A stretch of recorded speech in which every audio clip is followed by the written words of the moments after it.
And we are back with Colleen Saftler, and we are criticizing films. Colleen, today we continue our Oscar-based topic, and the previous one we ended on a very interesting topic. One of the actresses nominated for a leading role, Yes. best leading role, Carla Sofia Gascon, is actually, uh, how would I put it, politically correct. Um, used to be she or he used to be a man, Okay. and the person transitioned into a lady. That's what I've learned online. Okay. I might be not necessarily exactly in the terminology, not an expert in that field. Okay. Um, but what is your opinion on that? One thing is when we see this controversial thing in Olympics and boxing, uh, we see both sides yelling at each other. How do you, being a woman, an actress, um, how do you see it? Well, it's interesting. I want to address first of all, uh, because you brought up this particular actress in this particular role, and then we could talk about the greater Hmm. um, idea of it. I think, and I saw the movie in question, and I think she did a fabulous job. Um, she plays the character is someone who is a man who transforms into a woman, who becomes a woman, who goes through all of the surgery, who who really the character themselves knew that inside they wanted to be a woman from the time they were very young, that they were a female and not a male. And so for the character, it was a positive outcome. And to have a person, now I didn't know this, first of all, let me just say this. You're the one who told me that Carla was Used to be a previously Carl, yeah, was a man, a male, and trans transform, into yeah. a Hmm. woman. So until this moment, I really didn't know that, or until today. So regardless,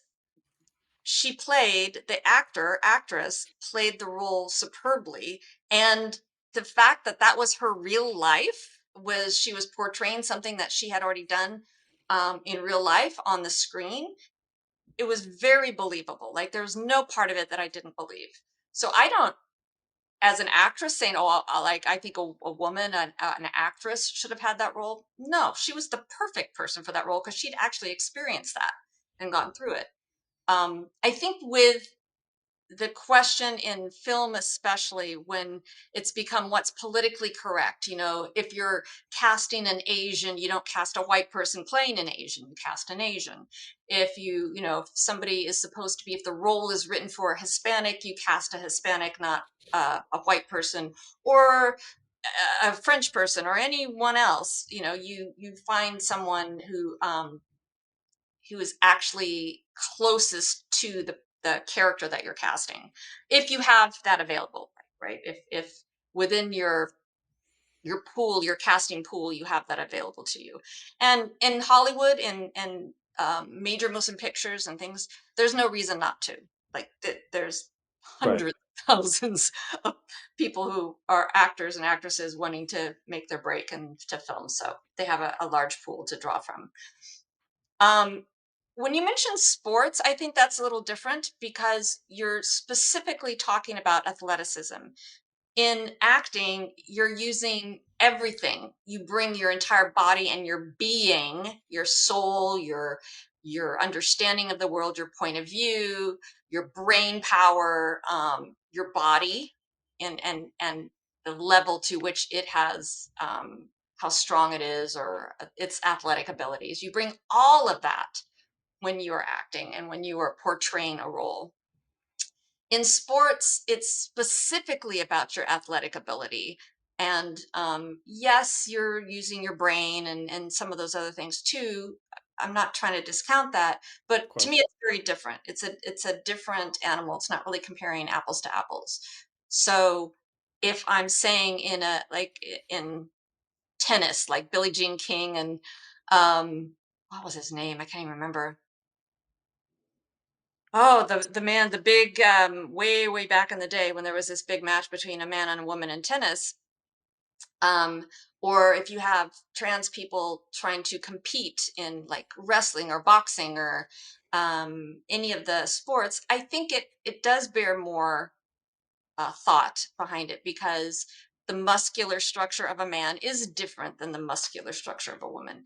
Women can become very strong and they can tone their bodies and they can work out and do amazing things, but it's still not the same. Like we have different genetics.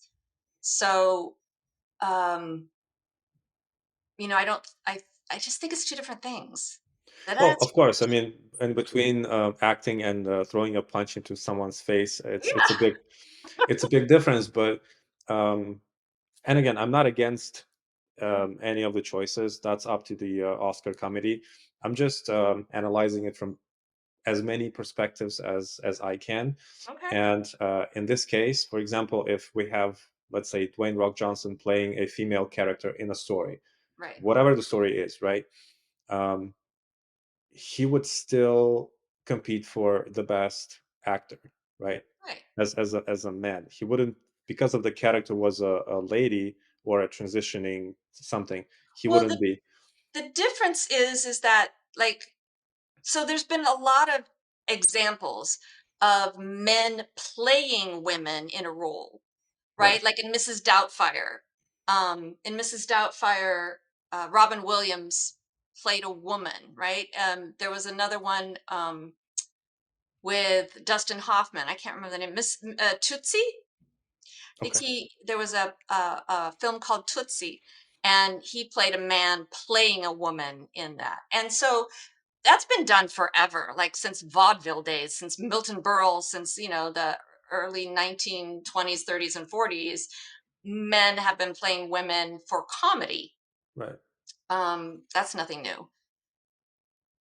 If they're trying to, if the actor is trying to pass themselves off as an actress, if a male is trying to pass themselves off as a female to get the job, that's different. That is, to me, that is that's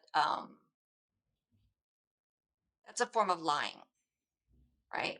Right. So if like in a lot of the Shakespeare plots where you had a young woman trying to pass herself off as a man so that she could get by in the world, in a man's world, and be able to find out things or do things or whatever. Yeah. There's a it's deceitful, right? So if you're really trying to pass yourself off as the opposite sex for a job, then that's just lying.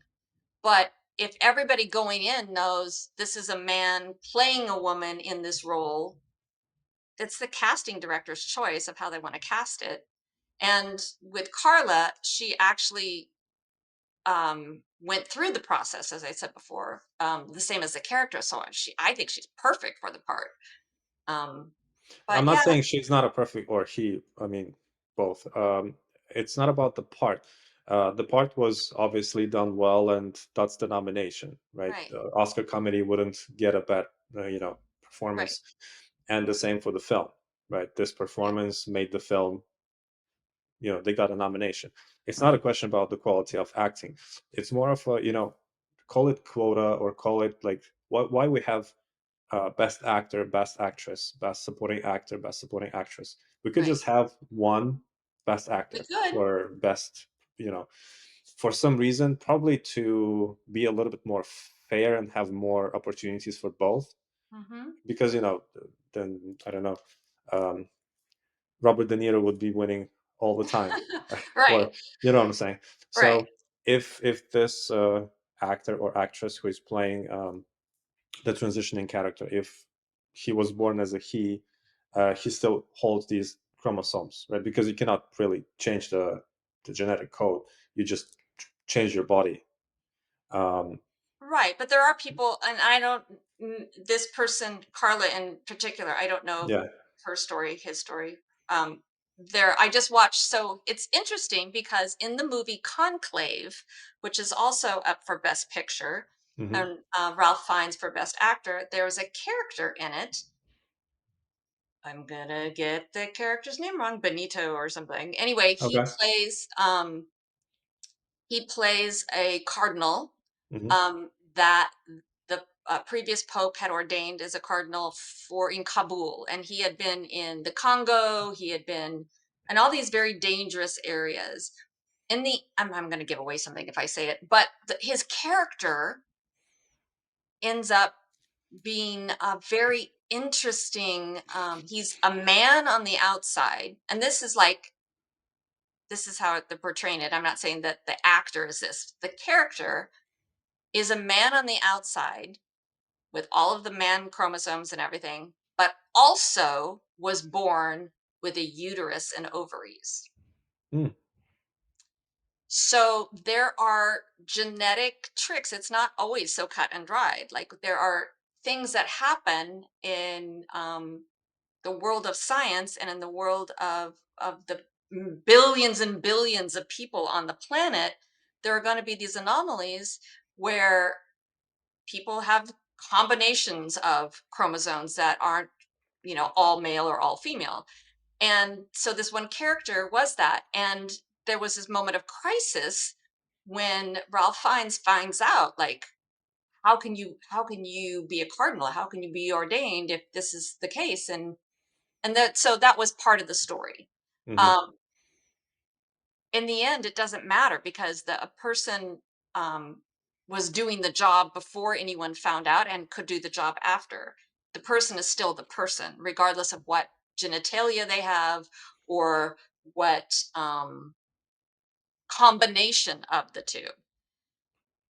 So it's not always that easy. I think what I hear you saying is that why have the two categories if we're just going to allow the trans to mix? Like if a woman trans into if a female transforms into a male and then wins the best actor and goes up for best actor category, is that kosher, is that fair, and vice versa. And I think that the act of the transition, it's not somebody dressing as a female. They've actually gone through the process of changing, um All the hormones. yeah, changing the hormones, changing the body, changing the structure. They have turned themselves into, they've transformed. That's the word trans. They have transformed. So I think that to me is the line where it doesn't bother me at all. If it was a male dressing as a female and really trying to pass themselves off as a female, that would be different to me. Oh, it doesn't bother me either. It's not boxing where you're, Right. would damage other person's brain. Yeah. And in this art of acting, we appreciate the acting. Right. So whatever is in between the takes or what's behind the scenes, it doesn't really matter, right? Right. Because we see the character, we don't see the person Right. uh, per se. It's just to me, business wise, it because to me, Oscar as well as the Emmys, it's the Right. biggest PR event in the business, Right. It and is. it does, if a person was born as a gentleman and decided Uh-huh. to transition, it's their reason, none of my business. Right. But now this person is taking away an opportunity from an actual lady who was born as a lady who is an actress right now. um, if they decide it's fine, that's totally fine. It just raises up a question of, I wouldn't say fair, not fair, because business is not fair, and that's one of, an example. Right. Uh, but just business wise, for these people who are, well, they're big stars competing. It's not some Right. small. Right? Right. They were working all their life to lose this opportunity to be in because of uh, DEI, maybe something else. Just this Well, let me side is ask kind you of this. makes me question it. Um, I don't know that this has happened, but here's something that I don't see that far off, honestly. Mhm. What if the next few years and generations that there are female AIs that get nominated? Well, I guess we would probably need to have a category. If Right. So or like in animation. So we put this is interesting because an animated movie can win the best movie, but I don't none of the actors who are doing the voiceovers for yeah, the animation, they never get nominated, but they're acting their hearts out well, in it could voice. be the best voice actor, Yeah, right? but So we we don't have probably that. yeah, so we probably need to create, and I guess just we need to have more categories for more specific. So Um, as yeah, yeah, as the industry evolves and all this technology evolves, I think that we're going to need to find a way to include all that. Like yeah, there are movies, oh, what was it? Was it 300? Do you remember that movie? About the Spartans. yeah, Okay. There was a lot of computer generated imaging in that with the actors. yeah. So are they not eligible then to be nominated for Best Actor because there was so much computer generation? Well, Uh, it depends on where they get the generation. If they get from real people, they still own the image or whatever is the copyright over there, then it should be connected to the copyright. Right, Like but for okay, so I example, see your business mind is thinking about this. I'm questioning now, are the actors, like the actor who portrayed who oh, I'm blanking on his name. Gerard Butler, yeah. So is he eligible to be up for a best actor award when so much CGI has been used? CGI on him. Or yeah, like the effects on him, like that there were um he's acting it, but the image we see on the screen is more computer generated. Well, I guess then we need to sit down and have a percentage of how much of CGI could be to still have this Right. to be an actor. And if It's a it's fascinating discussion because I think we need to start having these things. The more we use this in our films, the more the computers are involved in creating the people, the scenes, the actors, maybe not the scenery so much.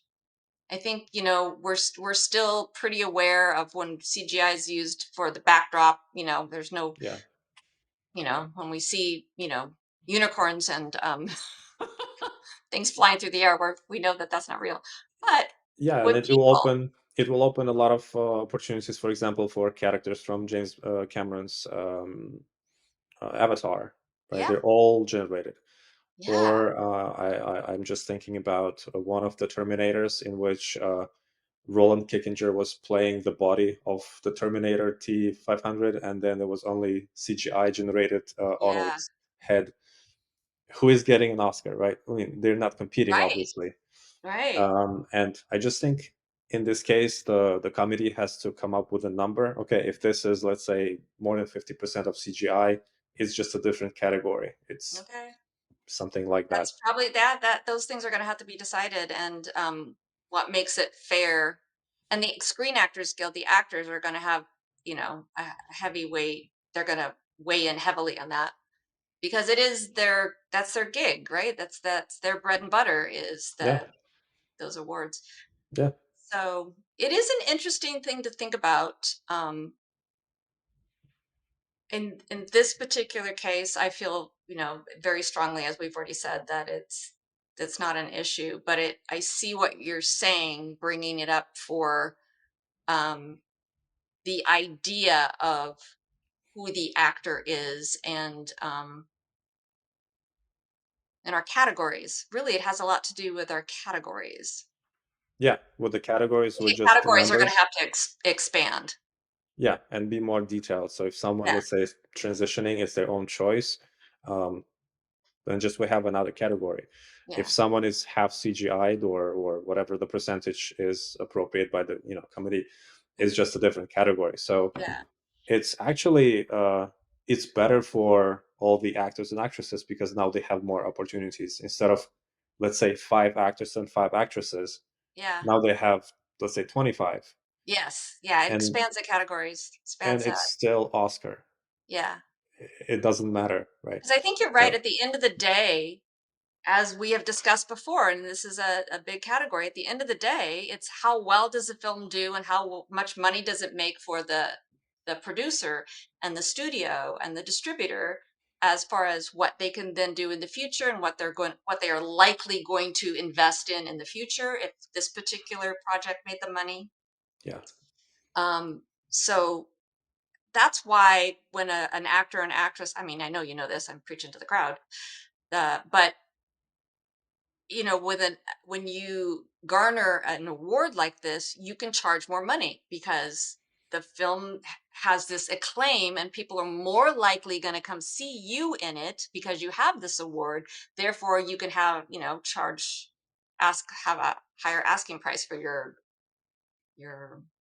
yeah, definitely. As I mentioned, Oscar is one of the best PR tools, and when you're getting it, yeah. um, and I know that there is a huge, well, I don't know the number, but pretty big community who are supporting the transitioning movement. Hmm. And if they have this nomination, again, it's rising price for them. Hmm. Um, just economics, right? Nothing Right. personal, not Right. religion involved. That's a different topic. Hollywood is always about pretending, and whether you're pretending like Mel Gibson did in one of the films, What Women Think or something like that. Yes. Yeah. I think he will still, whatever the name, the Betsy or whatever the name of the character was, he would still be nominated for the best actor playing Betsy, Yes. right? So um,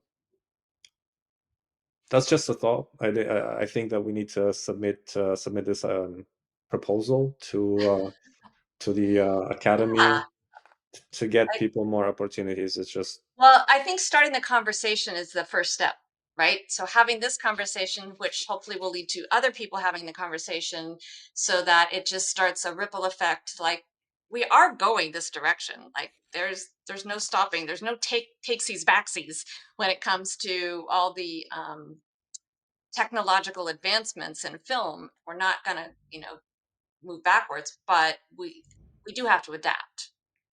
And I yeah. think that's, In I think that's this business, yeah, but also we have to be careful because the business influences a lot of people. So we have to be clear that it's okay to pretend to be a different something for the camera because of the film, but it's not real life. right. It's just exaggeration of a story. So you know, Right, and I you think guys, people have gotten a yeah, little over the top with what's PC and what's not when it comes to that. I yeah, mean, I grew up as an actor, um, doing all kinds of roles, doing all kinds of accents. That's what was required of us. Like it was like expanding your capabilities was what you were asked to do. right, Do a Russian accent, do an Indonesian accent, do this and that, because you never knew at what point you were going to step into something that might require that. right, And to have all that, they were just tools, right? Tools in yeah, your toolkit to pull out. Now, if you're caught doing an accent that you don't look like, then you're labeled that you're politically incorrect. That's yeah, yeah. Let's keep it not kosher. diplomatic. You're Yeah, that's pretty funny. I do see it only in California for some reason. Other states mm, are less um, sensitive towards that, okay. and they actually enjoy when you would do an Indian accent or you would do an Right. Italian accent. Doesn't matter. Right. You just It's just a matter it's of respect.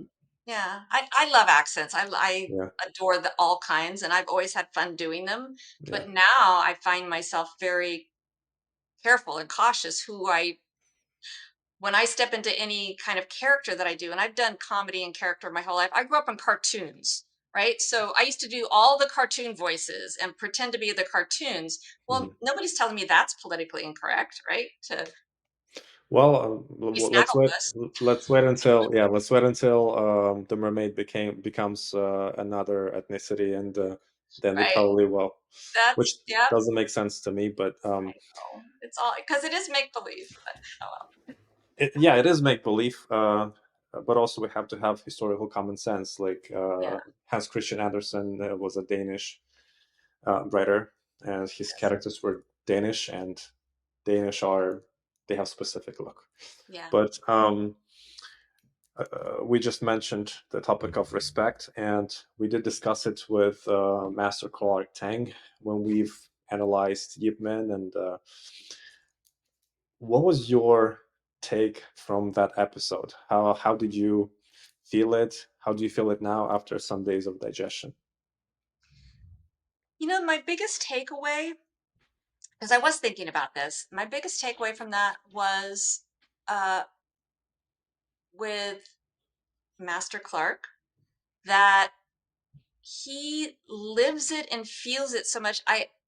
I found that he had some difficulty in expressing the depth to which he understood the martial art and what it meant and how it was reflected in these films. Mhm. And I think when something is so, I want to use the word precious, but I don't want the word precious to be precious. I just mean Mhm. when we care so much about something and it is part of who we are. And I saw that with him, that the understanding of this specific kind of martial art and what he knew and what he brought through that understanding was almost bigger than what he could express. Yeah. And um, and I think that's one of the challenges in the movies as well. That in any movie, when we're telling a story, is to be able to visually and with the dialogue and the music and all of the elements involved to express the whole of it as much as we can. That's the challenge. And I saw that his heart was so big and that he had so much feeling of it. Right. um, I would like to have spent more time with him really trying to express what he understood it to be and how he understood it more. Well, then we will definitely have another episode because Wing Chun, as well as the other styles of Chinese martial arts, they're very deep, and Yes, I'll make sure to pass the compliments to Master Clark. please do. Um, I think one of the main messages that I would carry out of that episode was the actor Donnie Yen, who was kind of born into royalty in a way, not Mm-hmm. like too rich, but just the roles were given to him because of whatever reasons. And just like we discussed the topic of kids being born in royalty now, in Yeah. the elite, and Yes. how social media impacts them. Um, that's something that throws me off when I would watch performance of this actor. I never really enjoyed his performance. Something is lacking, Okay. and I never knew what, and I didn't really bother to figure out. Yeah. But then after our conversation with Master Clark, um, I recalled my meeting with one of the best probably TV directors in China, Wang Weimin, and he says that if you want to be a good actor or actress, moreover, if you want to become a good director, you have to go through almost all professions hardships in life. You begin Mm, with McDonald's or something like that, right. and you build, because if you don't, you're empty. Something is lacking. And he told me a story of a few actors who he met. He didn't know they were actors. They were just serving in a fast food chain in China. And he asked them, "What are you doing here? Just go get a role." They were like, "No, no, we want to build ourselves. It takes more time." Yeah. But then we see actors like, in this case, let's say Jackie Chan, right? He Mm, built from the cheapest or the lowest, as he says, lowest level stuntman to the film star. yeah. He did about a lot of crazy stuff. Life's life, but you see, is a wholesome thing. It's Yeah. charismatic, You and work this your was way just up.